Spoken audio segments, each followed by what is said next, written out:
नमस्कार, मैं नसरीन अशरफी और आप देख रहे हैं स्टार न्यूज प्लस चैनल। आइए आगे बढ़ते हैं आज के मुख्य और अहम खबरों की ओर।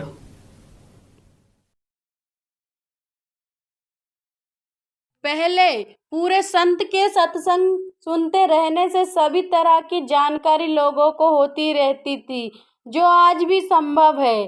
शेर के समान संतों का निशाना नहीं चूकता। सत्संग मिलने से पशु से इंसान और फिर देवता बन जाता है। आजकल चारों तरफ फैली अशांति, झगड़े, झूठे का बोलबाला आदि समस्याओं के मुख्य कारण को रेखांकित करने वाले और उनके उपाय को भी बताने वाले इस समय के महान समाज सुधारक महापुरुष उज्जैन वाले पूज्य बाबा उमाकांत जी महाराज जी ने 2 जनवरी 2022 को उज्जैन आश्रम में दिए सत्संग में बताया कि पहले सत्संग जब आदमी सुनता रहता था तो हर तरह की जानकारी प्राप्त हो जाती थी।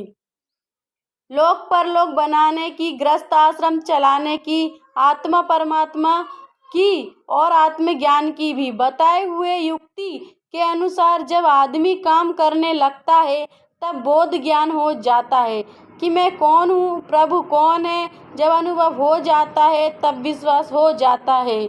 आप भी सुनिए, पूरे संत का सत्संग मिलना क्यों जरूरी है। लोक बनाने का, परलोक बनाने का, गृहस्थ आश्रम का जो फर्ज होता है उसकी भी जानकारी हो जाती है, आत्मा परमात्मा की भी जानकारी हो जाती है और आत्मज्ञान भी होता है। बताए हुए युक्ति के अनुसार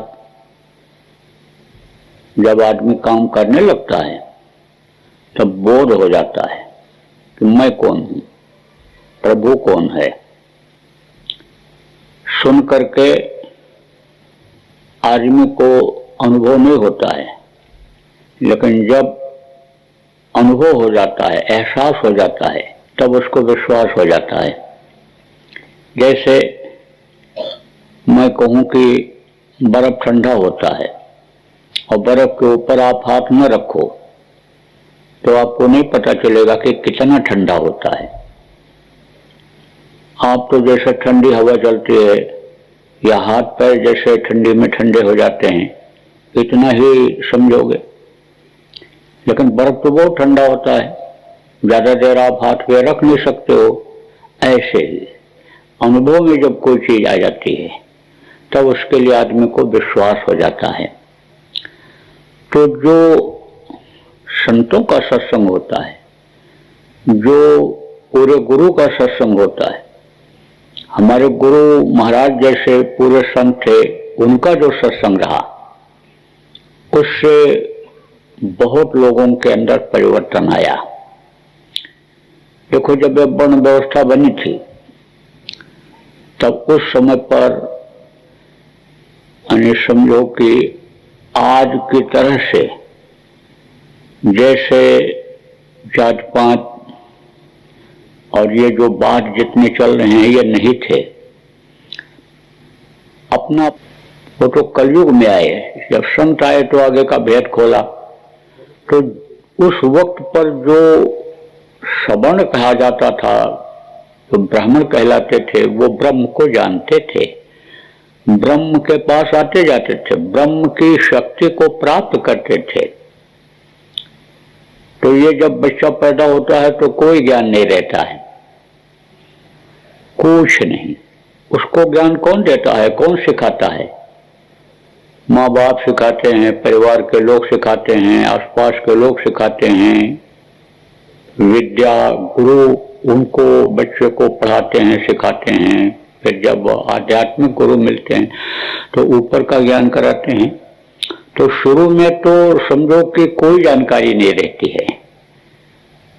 तो जैसे आप ये समझो कि उदाहरण के तौर पर आपको बताता हूं कि जैसे जानवर होते हैं, पशु जिनको कहा जाता है, उनको बुद्धि नहीं होती है।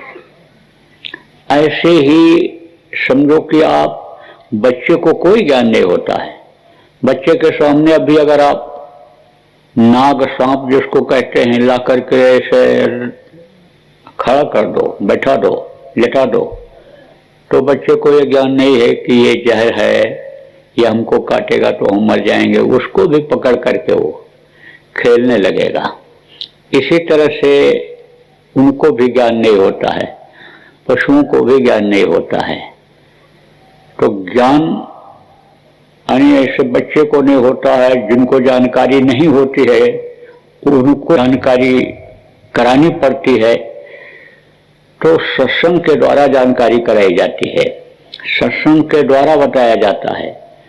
जब सत्संग मिल जाता है, पूरे गुरु मिल जाते हैं, तब कहा गया है कि पशु से आदमी बन जाता है। आदमी का, मनुष्य का कर्तव्य क्या है, मनुष्य का कर्म क्या है, किस तरह से मनुष्य को रहना चाहिए, ये सारी चीजें धार्मिक किताबों में मिलती हैं।